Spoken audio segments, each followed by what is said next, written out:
Saradhabali taxi stand ପକ୍ଷରୁ ଧୁମଧାମର ସହିତ ବିଶ୍ୱକର୍ମା ପୂଜା ପାଳନ କରାଯାଇଛି। ପୁରୀ ବଡ଼ଦାଣ୍ଡ ଶରଧାବାଲିଠାରେ ଶରଧାବାଲି ଟ୍ୟାକ୍ସି ଷ୍ଟାଣ୍ଡ ପକ୍ଷରୁ ବିଶ୍ୱକର୍ମା ପୂଜାକୁ ମହାଆଡ଼ମ୍ବର ସହକାରେ ପାଳନ କରାଯାଇଛି। ଏହି କାର୍ଯ୍ୟକ୍ରମକୁ ସଭାପତି ପ୍ରଦୀପ୍ତ କୁମାର ନାୟକଙ୍କ ଅଧ୍ୟକ୍ଷତାରେ ଉପସଭାପତି ସଞ୍ଜୀବ କୁମାର ଚୌଧୁରୀ, ସମ୍ପାଦକ ନାରାୟଣ ସାହୁ, ସହ ସମ୍ପାଦକ ପ୍ରୀତିରଞ୍ଜନ ରାଉଳ, କୋଷାଧ୍ୟକ୍ଷ ରାଜକିଶୋର ପରିଡ଼ା, ଚନ୍ଦନ ମୁଦୁଲି, ରାଜକମଲ ମହାନ୍ତି, ରାମକୃଷ୍ଣ ସ୍ୱାଇଁଙ୍କ ସହିତ ଅନୁଷ୍ଠାନର ସମସ୍ତ ସଦସ୍ୟ ଶାନ୍ତି ଶୃଙ୍ଖଳାର ସହିତ ବିଶ୍ୱକର୍ମା ପୂଜାକୁ ପାଳନ କରିଛନ୍ତି। ମୋ ନାଁ ସଞ୍ଜିତ କୁମାର ଚୌଧୁରୀ, ଶରଧାବାଲି ଟ୍ୟାକ୍ସିଷ୍ଟାଣ୍ଡର ପ୍ରେସିଡେଣ୍ଟ। ଆମର ଦୀର୍ଘ 10-15 ବର୍ଷ ହେଲାଣି ବିଶ୍ୱକର୍ମା ପୂଜା ଆମର ଏଇ ଶରଧାବାଲି ଟ୍ୟାକ୍ସିଷ୍ଟାଣ୍ଡରେ ଚାଲିଛି।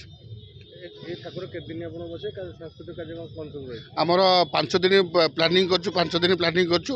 ବର୍ତ୍ତମାନ ଆମର ମୋଦିଜୀ ଆସୁଛନ୍ତି ବୋଲି କ'ଣ ବର୍ତ୍ତମାନ କଲେକ୍ଟର ଅର୍ଡ଼ର ଦେଇଛନ୍ତି 3 ଦିନ କିମ୍ବା 5 ଦିନ ହେଇପାରେ। ଆମର ପାଲା ଦାସକାଠିଆ ଅଛି, କାଲିଠୁ 2 ଦିନ ପ୍ରୋଗ୍ରାମ ଅଛି ପାଲା ଦାସକାଠିଆ। ବିଶ୍ୱକର୍ମା ଆମର ପୁରୀରେ ଆମେ ଅର୍ଡ଼ର ଦେଉ ଚାରନଳା ପାଖରେ, ସେ ଆମକୁ କରିକି ପ୍ରତିବର୍ଷ ଦିଅନ୍ତି। ବିସର୍ଜନ ଆମର ନୂଆ ନଈରେ କରାଯାଏ। 3 ଦିନ ହୁଏତ 5 ଦିନ, 5 ଦିନ ହେଲେ ଭଲ ହୁଅନ୍ତା। କଲେକ୍ଟର ଯଦି ଅର୍ଡ଼ର ଦେବେ 5 ଦିନ ହେଲେ ଭଲ ହେବ।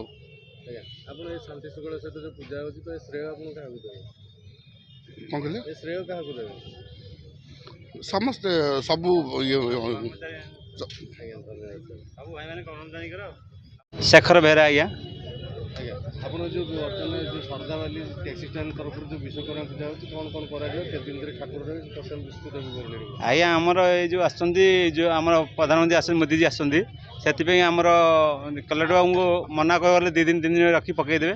ନହେଲେ ଆମେ ରଖିଛୁ ପ୍ରୋଗ୍ରାମ 3 ଦିନ ରଖିବୁ, ନହେଲେ 5 ଦିନ ବେଳେ ଆମେ ପକାଇବାର ଅଛି ପ୍ରୋଗ୍ରାମ ଅଛି। କାର୍ଯ୍ୟକ୍ରମ ଆମ ସେକ୍ରେଟାରୀ ବାବୁ କହିଲେ ବର୍ତ୍ତମାନ ଆମର ପାଲା ଆଉ ସେକ୍ରେଟାରୀ ଦଶକାଠିଆ ହେବାର ଅଛି, ପ୍ରୋଗ୍ରାମ ହେବାର ଅଛି, କାଲିଠୁ ଆରମ୍ଭ ହେବାର ଅଛି। ପୁରୀରୁ ରମେଶ ଚନ୍ଦ୍ର ସାହୁଙ୍କ ରିପୋର୍ଟ, ରୂପାଧାଳିଆ ନ୍ୟୁଜ୍।